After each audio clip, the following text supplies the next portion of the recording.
Buenos días a México, buenos días a quienes siguen esta señal abierta en Radio Centro y gracias a quienes están aquí en este programa esta mañana de viernes 26 de octubre del 2018. El día de hoy tenemos aquí en cabina unos invitados muy especiales. Ellos son Daniel Espinosa, Sharon Gallegos, Juan Torres y Emiliano Bautista. Todos ellos estudiantes del CCH Oriente que nos acompañarán el día de hoy durante todo el programa para hablar sobre un tema de mucha importancia, el virreinato. Primero que nada, buenos días chicos y bienvenidos. Buenos días a ti, Carmen. Al contrario, muchas gracias a ti por invitarnos. Bueno, para comenzar a hablar sobre lo que fue el México virreinal, tenemos que regresar al proceso que propiamente desencadenó esta serie de cambios en lo que fue el lapso de tiempo del siglo XVI al siglo XVIII, la conquista. Para esto yo les preguntaría, chicos, ¿cómo se da este proceso de conquista? O más bien, ¿cuáles serían las principales causas de este acontecimiento? Hablando claramente en un aspecto más internacional. Bueno, contestando a su pregunta, en primer lugar hay que retomar brevemente la manera en que los reinos de Castilla y Aragón fueron unificados. Estos reinos, como sabemos, se ven afectados territorialmente por los árabes que tratan de expandirse continuamente en forma de respuesta. Estos dos optan por formar una alianza y unificación a través de un matrimonio. El matrimonio de Isabel de Castilla y Fernando de Aragón en 1469. Donde claramente fue visto ese aumento de poder al momento de sacar a los árabes del territorio, que hoy conocemos como España. Cuando estos dos reinos, ya aliados y en cierta manera unidos por el matrimonio real, aún sigue habiendo diferencias, por así decirlo. Cada quien mantuvo sus leyes, sus instituciones, su moneda y continuaron las aduanas en las zonas limítrofes. Sin embargo, ambos reyes intervinieron en distinta medida, tanto en Castilla como en Aragón. Y todavía había algo más importante que los hizo permanecer como la potencia más grande hasta el siglo XVIII en Europa. Aquello era su política de unificación interna, que en cierto sentido todos sabemos que si una potencia, reino o país está firme desde el vínculo ideológico que lo conforma, será capaz de hacer lo que sea, claro, hasta ciertos límites. Esto en consecuencia provocó que más adelante se creara una política expansionista, bien decidida por parte de los dos reinos, no solamente territorialmente hablando, sino también comercial y religiosamente. Cuando el Imperio Romano de Oriente, conocido también como Constantinopla, es tomado por los turcos otomanos, les da en cierta medida un monopolio comercial que provoca que las potencias como Portugal y España buscaran nuevas rutas en las cuales comercializar productos con Asia, tales como la seda, marfil, inciensos, especias, entre otros, y así neutralizar ese monopolio dado. Portugal, por su parte, controló la ruta que rodea el continente conocido como África, llegando hacia la India. En cambio, España, al verse con ese deseo de trascender, se ve obligado incluso a creer en ideas que iban en contra del catolicismo, tales como el heliocentrismo o que la Tierra era redonda y no plana. Terminaron financiando, junto con varios miembros de la corona, comerciantes y algunos magnates, el tan pedido viaje a Colón, para llegar al suceso inesperado. En específico, un 12 de octubre de 1492, cuando Colón desembarca en la isla de Guananí, que llamó San Salvador. Después descubre Cuba y Santo Domingo. Él creyó haber descubierto Zimpango, Japón y otras islas de la costa de Asia. Sin embargo, tardaron aproximadamente 30 años en darse cuenta que esas tierras no eran asiáticas, sino que eran un nuevo continente al cual llamaron América. Y bien, ahora remontémonos brevemente a la parte de los conquistados, en este caso los mexicas, que coincidentemente, como lo marca la historiadora Gloria Cantú, en el tiempo en que llega Hernán Cortés presentaban bastantes problemas internos, tanto sociales, ideológicos y políticos, que terminaron por destruir a este imperio desde adentro y desde lo más importante, sus convicciones, cediendo así ante los españoles. Bastante interesante lo que nos mencionas y justamente como lo dijo Juan, durante todo este proceso de conquista que se dio en México, fue el principal acontecimiento para el surgimiento de lo que posteriormente sería llamado como virreinato, ya que si este proceso no hubiera sucedido, me veo en la libertad de comentar que México tal vez actualmente no sería como lo conocemos, dando paso justamente a ese tema, del cual hablaremos después de unos pequeños cortes comerciales. No deje de sintonizarnos.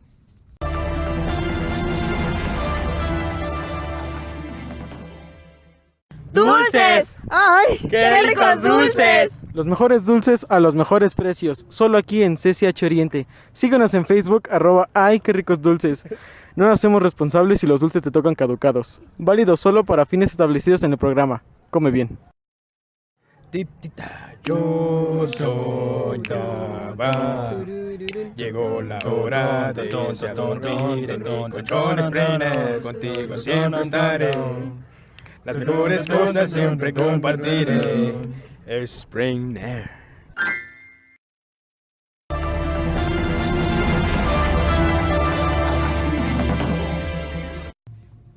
Gracias por continuar con nosotros en Radio Centro. Seguimos aquí con los estudiantes del CCH Oriente que, antes de salir a comerciales, hablábamos un poco acerca de cómo se dio el proceso de conquista y de qué manera se convirtió en uno de los detonantes de lo que fue ese colonialismo, que es justamente el tema siguiente a tratar.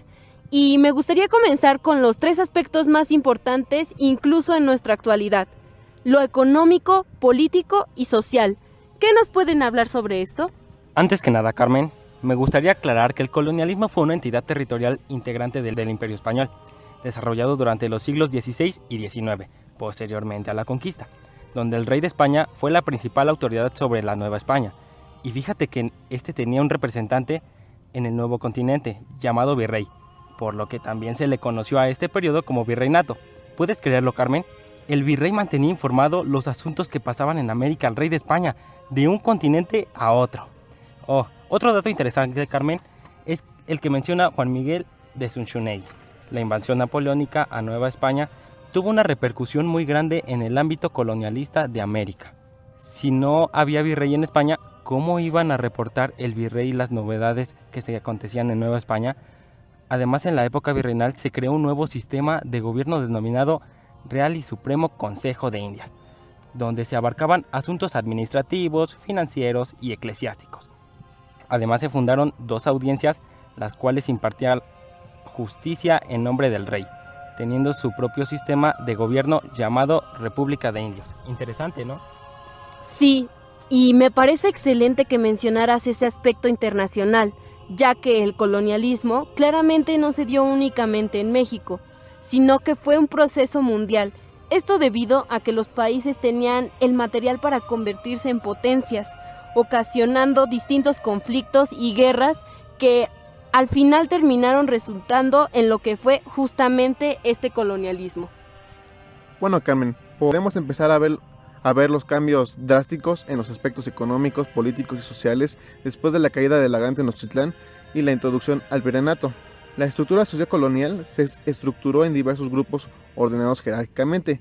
Según Charles Gibson, lo que sobrevivió de la cultura india en la América española puede identificarse principalmente a nivel individual, familiar y de comunidad. Para las comunidades, la tendencia fue a independizarse una de la otra y sobrevivir dejando huella al indialismo. Y bueno, Carmen, obviamente los conquistadores ocuparon el primer rango social en el siglo XVI y sus objetivos principales eran la riqueza, el poder y la honra. Le siguieron en importancia los primeros pobladores que fundaron ciudades e iniciaron la colonización. Luego se establecerían los vecinos con causas de patrimonio en la ciudad y aquellos que se ganaban la vida como mineros, pequeños comerciantes, artesanos, granjeros, vendedores ambulantes, etc. Bueno, que conformaban el pueblo urbano. Y ya más adelante el dinero fue la mejor manera más eficiente como vehículo de movilidad social, con el cual podían adquirir la nobleza y el favor del rey, hablando en el siglo XVII. Los hijos de los españoles nacidos en América, que se les denominó como criollos, poco a poco aumentaron en número y asimismo fueron ocupando altos cargos dentro de la sociedad. Y con esto, Carmen, el término americano fue reclamado desde el siglo XVII, siendo esto la gota que derramó el vaso entre la riqueza criolla y la española, por la ambición de poder ejercer los mismos derechos y ambiciones de los grandes gobiernos españoles. Y esta lucha por el poder es la que sembró la semilla de la independencia de las colonias americanas. Justo como lo mencionaron los compañeros, el colonialismo fue un acontecimiento internacional que causó distintos conflictos entre países. Y hablando más específico en lo que fue el caso de México, como colonia de España, hubo distintos cambios bastante drásticos como en la forma de comercio, su organización política y por supuesto en su jerarquía social, que comenzó a regir en esta época. Sin embargo, ciertos acontecimientos provocaron el debilitamiento de este proceso, de lo cual hablaremos en breve, ya que iremos a unos cortes comerciales. Regresamos enseguida.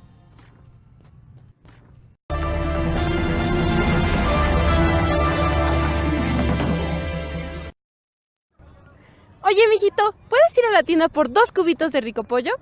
Sí, mami. 2 cubitos de rico pollo, de rico pollo, de rico pollo. Oiga, don Luis, Mande, Pepe. ¿me da 2 cubitos de rico pollo? ¿Y si mejor te doy 3? Es que no me alcanza, solo traigo 5 pesitos. Ah, pero ahora por 5 pesitos te damos 3 cubitos de Narcisa. Espere, ¿qué?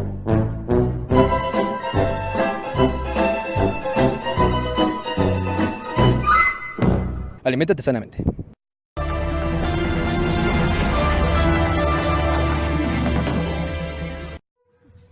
Continuamos con nuestro programa del día de hoy acerca de lo que fue el virreinato o colonialismo en México, con la presencia de algunos estudiantes aquí en cabina. Como lo mencionaron posteriormente, este periodo fue uno de varios que han formado lo que hoy es México, no solo por sus conflictos, sino por todo aquello cultural y tradicional que recordamos hasta nuestro presente. Sin embargo, nuestro tema central es precisamente esa etapa novohispana donde su declive es igual de importante que lo ya mencionado. ¿Qué nos pueden mencionar acerca de esto? ¿El problema dónde surgió realmente? ¿Dentro de la Nueva España o fue un factor externo el que provocó este derrumbe? Primeramente, muchas gracias por la invitación. Y bueno, básicamente se creó una interdependencia. Con esto quiero decir que realmente lo que desencadenó toda una serie de conflictos para crear al México que hoy en día conocemos fueron factores internos y externos. Por su parte, en el siglo XVIII se comenzó a generar cierto malestar en la población, que poco a poco comenzó a tener fuertes tensiones. ¿Y esto por qué?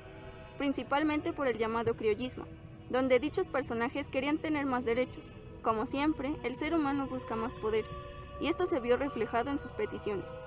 A lo que quiero llegar con esto es que había una fuerte inestabilidad en la Nueva España, tanto por problemas económicos, por la alta confiabilidad de la corona española que se vio arraigado en Nueva España, la infinidad de prohibiciones para todos los menos privilegiados, los estancos y latifundios, el sistema tributario, la riqueza del clero.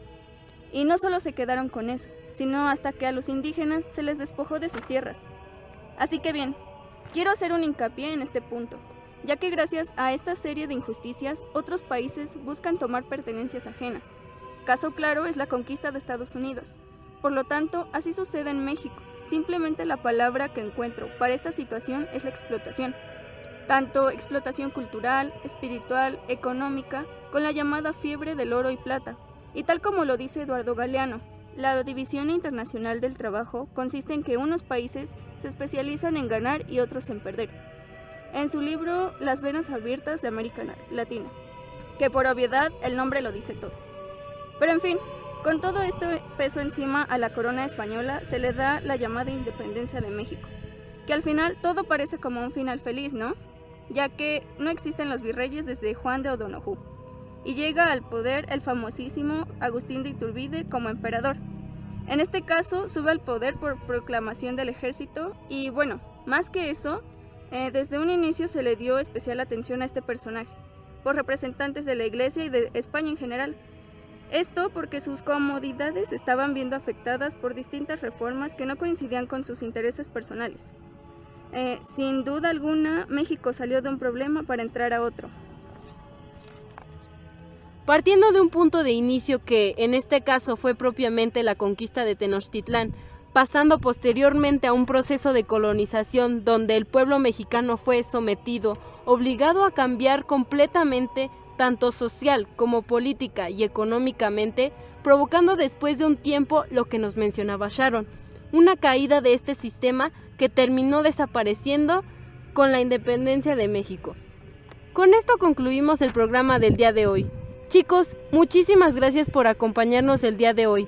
Sigan así dejando el nombre de los CCHs en alto, y fue un honor tenerlos aquí. En cuanto a ustedes, no dejen de sintonizarnos todos los días de 7 a 10 de la mañana por la misma estación. Gracias por sintonizarlos. Hasta la próxima.